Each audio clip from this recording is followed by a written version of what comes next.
Girls, do you know John Connor? No. Hey, John, this is cop scoping you out. Check it out. Hey, guys, we're going to be talking about the Galleria. The Galleria scene for T800 and T1000 in Terminator 2. This is one of the greatest build-ups to a showdown ever. I love the way that T1000, really hunts Connor down in the Galleria, and something we all relate to in terms of kids playing the arcade, so innocent, and then just this sort of like cop having an underbelly of like he's a robot and he's going to kill kids, no problem. And I love the way that Arnie, is also on the other side of this, building up as a protector, and you really want him to, hurry up, and you can't wait for him to get there and protect John, but you also know that, this guy's got an easier access to John being a cop, and it's dangerous.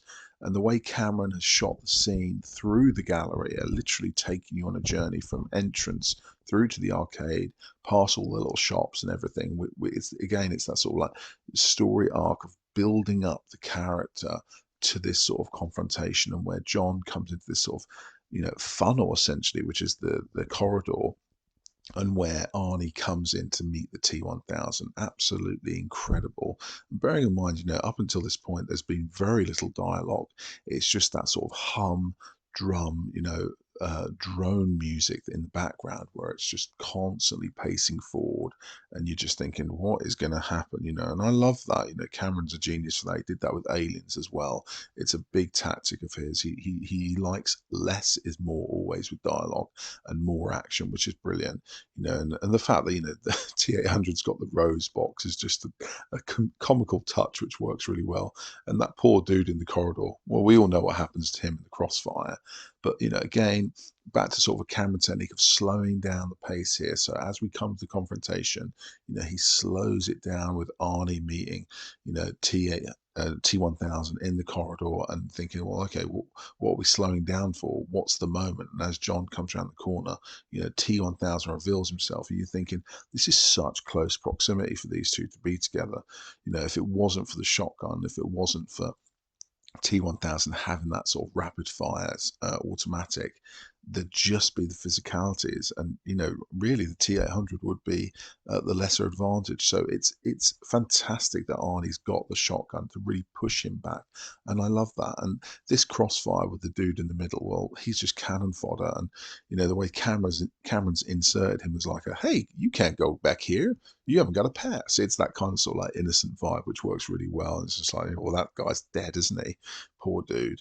But Edward Furlong, he at this moment is just sort of, it's that realization I love here, where he's screaming as those bullets are being pumped into Schwarzenegger's back, and that really visceral sound of the revolver going through the motion, the pistol going through the motions. It's, really hear that clip unloading with T1000. It's relentless, it's that focus that he's not stopping, and the shield of Arnie's back is the only thing that stands in the way between Connor and his future existence. And it's so delicate, but it's also so powerful as well. And, when they come back to sort of the confrontation, it's like, okay, now you're going to get it.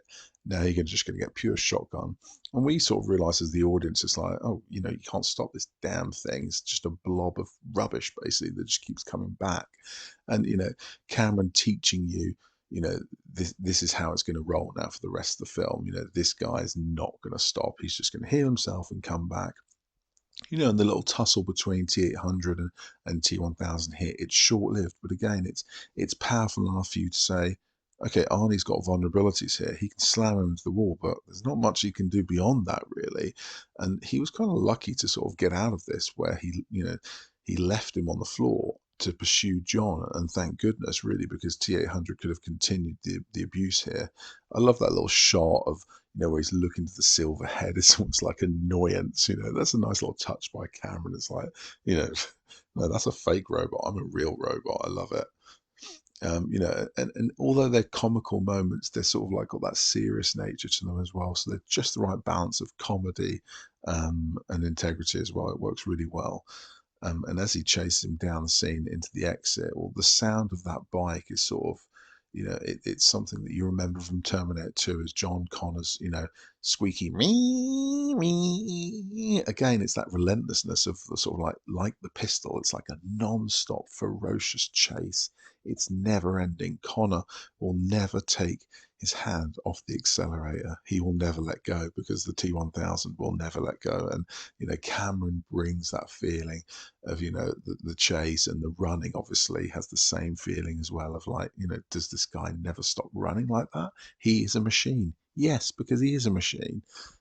It's just something that's always Terminator 2 for me is the Galleria. It's the moment of the crossroads, and I've always loved it. Get down. Ah!